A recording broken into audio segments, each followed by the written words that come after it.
Pour ne rien manquer, abonnez-vous maintenant. Tout compte fait comme chaque matin avec Éric Revel. Bonjour Éric.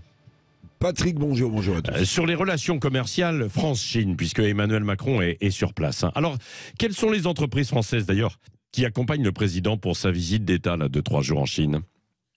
Bon, il y a une petite soixantaine d'entreprises parmi les grands noms, LVMH, Air Liquide, Suez, Veolia, traitement des eaux, Michelin, Plastic Omnium, l'équipementier automobile, L'Oréal, le Club Med. Bon, vous voyez que du beau monde. La plupart des chefs d'entreprise françaises, pendant les années de confinement chinois, ça a duré 3 ans en Chine, le confinement, ces patrons n'ont communiqué que par visioconférence avec leurs clients chinois. Alors, retrouver le terrain, évidemment, c'est très important. Voilà pourquoi il y a une soixantaine de chefs d'entreprise qui accompagnent le président de la République en Chine. Ouais, alors notre balance commerciale est très déficitaire avec la Chine. Est-ce que ce genre de voyage d'État est véritablement un plus pour nos entreprises ?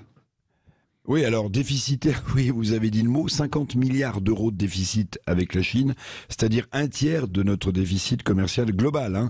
50 milliards par rapport à 168 milliards de déficit commercial, vous voyez, ça fait un tiers. Alors certes, nos exportations vers la Chine se sont redressées de 13%, mais nos importations en provenance de la Chine, écoutez bien, ont explosé de 48%. C'est dire à la fois l'état de notre industrie et nos manquements. On importe beaucoup de batteries électriques pour les voitures, on importe beaucoup de panneaux photovoltaïques. Alors comment espérer plus alors que de nombreux pays comme l'Allemagne font mieux et surtout que la croissance chinoise n'est que de 3 à 5%, donc il y aura un miracle. Alors en Chine, sauf peut-être pour le luxe ou les cosmétiques. Alors ce voyage d'État, Patrick, est-ce que c'est un plus pour nos entreprises ?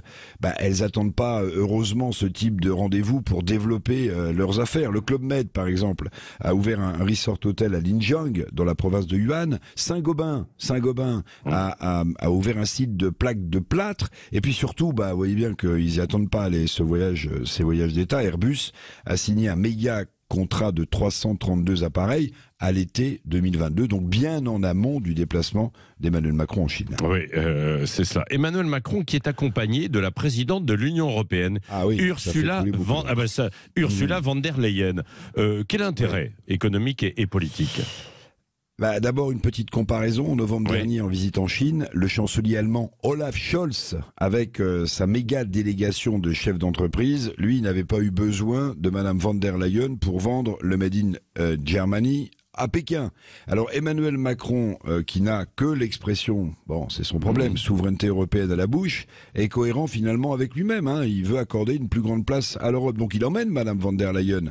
Mais Emmanuel Macron concède en même temps, si j'ose dire, la perte d'influence de la France dans le monde. L'aveu est clair. Sur la scène diplomatique mondiale, sur la scène économique mondiale, la France aurait donc besoin d'avancer groupée avec Bruxelles. Alors, solidarité européenne ou fin de notre propre souveraineté nationale, chacun se fera son idée. Oui, tiens, on y reviendra peut-être tout à l'heure avec vous au 0826 300 300. Qu'est-ce que vous en pensez ? C'est l'une de nos questions du jour. Selon vous, Emmanuel Macron a-t-il eu raison d'emmener avec lui Ursula von der Leyen ? J'aimerais bien vous entendre tout à l'heure. Oui, non, sans avis, vous pouvez déjà voter sur les réseaux sociaux.